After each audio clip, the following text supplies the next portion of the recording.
Chapter 2.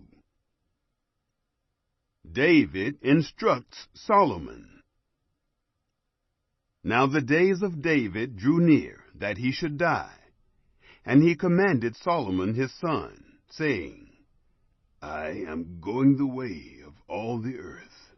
You be strong, therefore, and show yourself a man, and keep the instruction of Yahweh your God, to walk in his ways, to keep his statutes, his commandments, his ordinances, and his testimonies, according to that which is written in the law of Moses, that you may prosper in all that you do, and wherever you turn yourself, that Yahweh may establish his word, which he spoke concerning me, saying, If your children take heed to their way, to walk before me in truth with all their heart and with all their soul, there shall not fail you, he said, a man on the throne of Israel.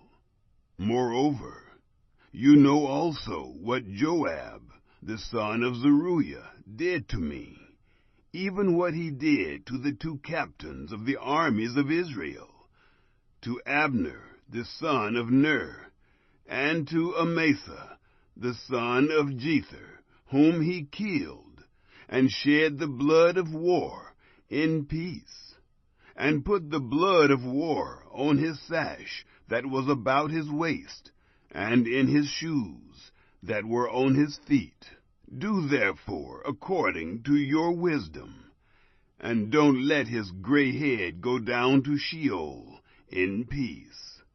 But show kindness to the sons of Barzillai the Gileadite, and let them be of those who eat at your table.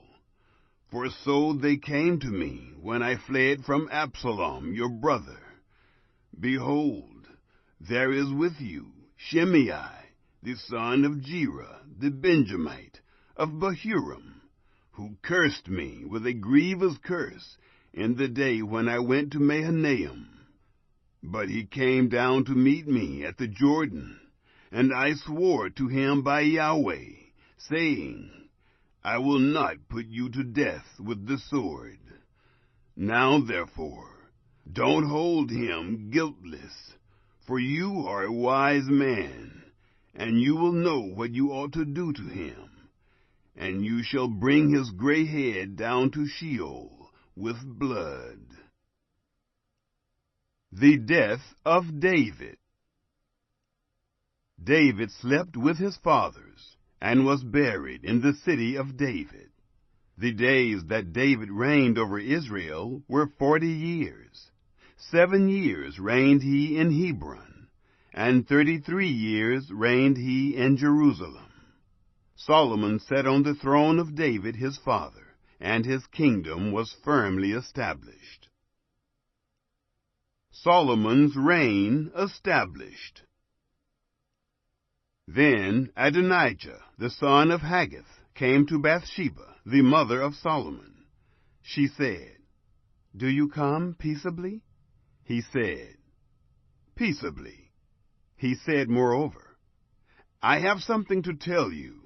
She said, Say on. He said, You know that the kingdom was mine, and that all Israel set their faces on me, that I should reign. However, the kingdom is turned around, and has become my brother's, for it was his from Yahweh. Now I ask one petition of you. Don't deny me. She said to him, Say on. He said, Please speak to Solomon the king, for he will not tell you no, that he give me Abishag the Shunammite as wife. Bathsheba said, All right, I will speak for you to the king. The execution of Adonijah. Bathsheba therefore went to King Solomon to speak to him for Adonijah. The king rose up to meet her, and bowed himself to her, and sat down on his throne. and caused a throne to be set for the king's mother, and she sat on his right hand. Then she said, I ask one small petition of you. Don't deny me. The king said to her, Ask on, my mother, for I will not deny you. She said, Let Abishag the Shunammite be given to Adonijah, your brother, as wife. King Solomon answered his mother, Why do you ask Abishag the Shunammite for Adonijah? Ask for him the kingdom also, for he is my elder brother, even for him, and for Abiathar the priest, and for Joab the son of Zeruiah. Then King Solomon swore by Yahweh, saying, God do so to me, and more also, if Adonijah has not spoken this word against his own life.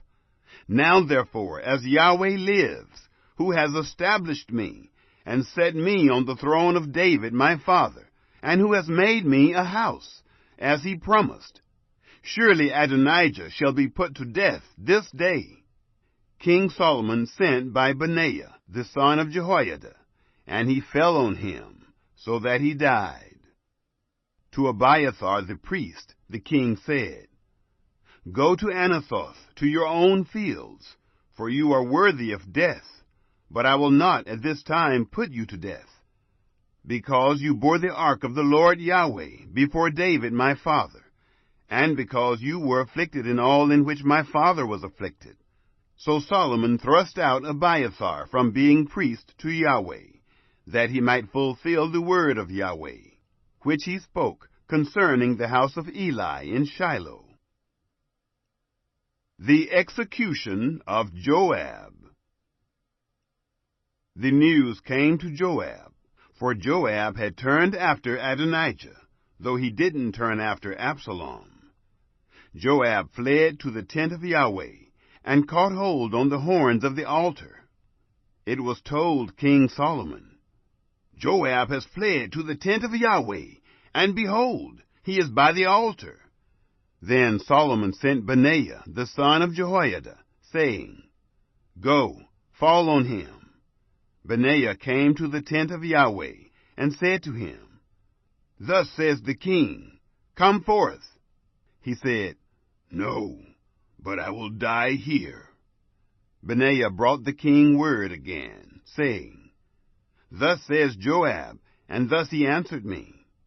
The king said to him, Do as he has said, and fall on him, and bury him, that you may take away the blood which Joab shed without cause, from me and from my father's house. Yahweh will return his blood on his own head, because he fell on 2 men more righteous and better than he, and killed them with the sword, and my father David didn't know it. Abner, the son of Ner, captain of the army of Israel, and Amasa, the son of Jether, captain of the army of Judah. So shall their blood return on the head of Joab, and on the head of his seed forever. But to David, and to his seed, and to his house, and to his throne, there shall be peace forever from Yahweh. Then Benaiah, the son of Jehoiada, went up, and fell on him, and killed him, and he was buried in his own house in the wilderness. The king put Benaiah, the son of Jehoiada, in his place over the army, and Zadok the priest did the king put in the place of Abiathar. The execution of Schemey. The king sent and called for Schemey, and said to him, Build yourself a house in Jerusalem, and dwell there, and don't go out from there anywhere. For on the day you go out, and pass over the brook Kidron, know for certain that you shall surely die. Your blood shall be on your own head. Schemey said to the king, The saying is good. As my lord the king has said, so will your servant do. Schemey lived in Jerusalem many days. It happened at the end of 3 years that 2 of the servants of Schemey ran away to Achish, son of Maacah, king of Gath. They told Schemey, saying, Behold, your servants are in Gath. Schemey arose and saddled his donkey, and went to Gath, to Achish, to seek his servants. And Schemey went, and brought his servants from Gath. It was told Solomon that Schemey had gone from Jerusalem to Gath, and was come again. The king sent and called for Schemey, and said to him, Didn't I adjure you by Yahweh, and warn you, saying, Know for certain that on the day you go out and walk abroad anywhere, you shall surely die? You said to me, The saying that I have heard is good. Why then have you not kept the oath of Yahweh, and the commandment that I have instructed you with? The king said moreover to Schemey, You know all the wickedness which your heart is privy to, that you did to David my father. Therefore Yahweh shall return your wickedness on your own head. But King Solomon shall be blessed, and the throne of David shall be established before Yahweh forever. So the king commanded Benaiah the son of Jehoiada, and he went out and fell on him, so that he died. The kingdom was established in the hand of Solomon.